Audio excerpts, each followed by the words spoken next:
Halo teman-teman, perkenalkan nama saya Novalia Nufninus, saya semester 6 dari Prodi Psikologi Universitas Nusa Cendana. Di sini saya akan menjelaskan mengenai apa itu psikoterapi dan salah satu terapi yang bisa kita lakukan. Apalagi saat ini sedang social distancing, di mana kita tidak bisa keluar rumah atau melakukan aktivitas di luar rumah. Nah, hal ini bisa menyebabkan kita menjadi stres atau cemas. Di sini psikoterapi berperan untuk mengurangi rasa stres atau cemas yang kita alami, yaitu dengan melakukan salah satu terapi. Di sini saya akan menjelaskan mengenai terapi art. Berikut adalah penjelasannya. Apa itu psikoterapi? Psikoterapi adalah penerapan teknik khusus pada penyembuhan penyakit mental atau pada kesulitan-kesulitan penyesuaian diri setiap hari. Selain itu, psikoterapi juga merupakan usaha penyembuhan untuk masalah yang berkaitan dengan pikiran, perasaan, dan perilaku. Nah, tujuan utama dari psikoterapi adalah mengupayakan perubahan dan penyembuhan. Perubahan yang dimaksud di sini adalah perubahan dalam pikiran, perasaan, dan perilaku. Apa itu art terapi? Art terapi adalah proses penyembuhan yang dilakukan dengan membuat karya seni yang kreatif. Proses penyembuhan ini sangat berguna untuk meningkatkan kualitas hidup.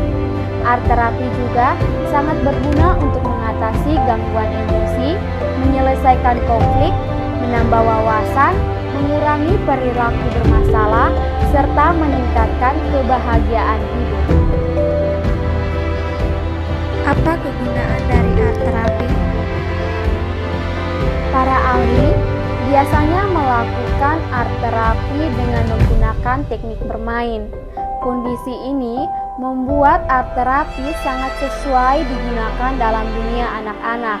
Akan tetapi, art terapi juga tidak menutup kemungkinan bisa digunakan bagi orang dewasa, pasangan, dan keluarga. Penggunaan art terapi. Art terapi digunakan pada klien anak, remaja, orang dewasa, kelompok,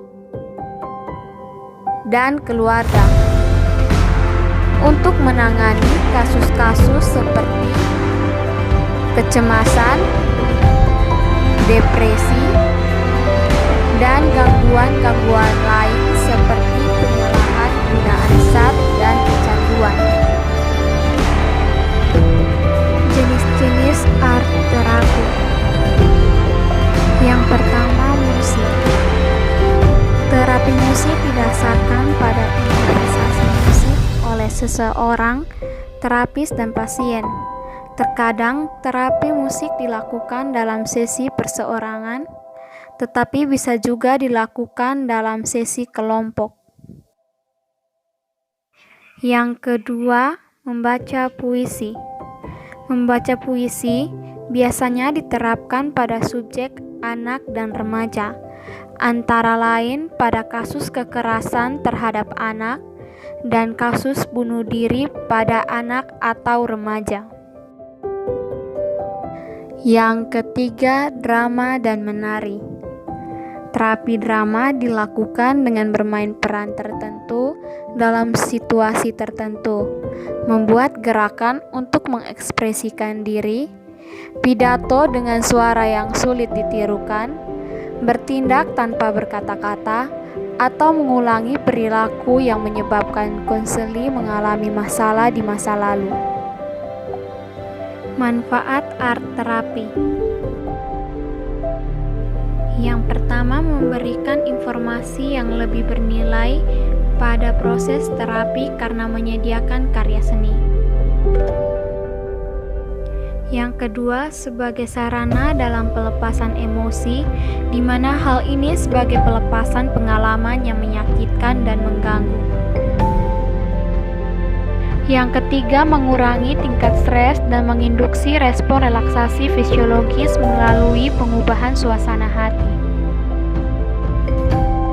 Yang keempat, menambah wawasan tentang kompleksitas hubungan antara fisiologis, emosi, dan gambar sebagai bagian dari intervensi efektivitas yang telah dilaksanakan.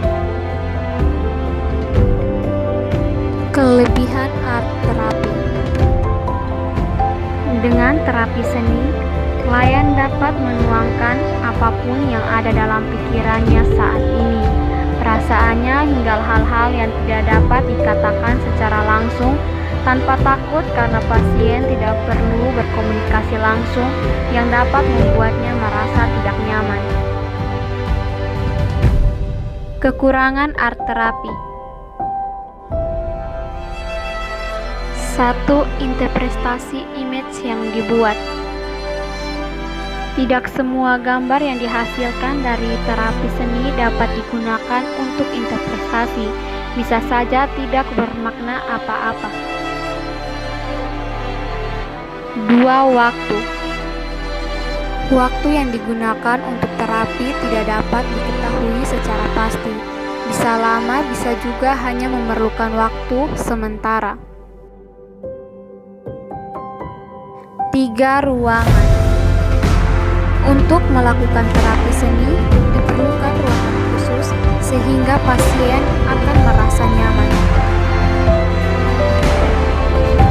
Sekian video penjelasan dari saya. Silakan melakukan art terapi di rumah masing-masing. Terima kasih. Salam sehat, stay at home.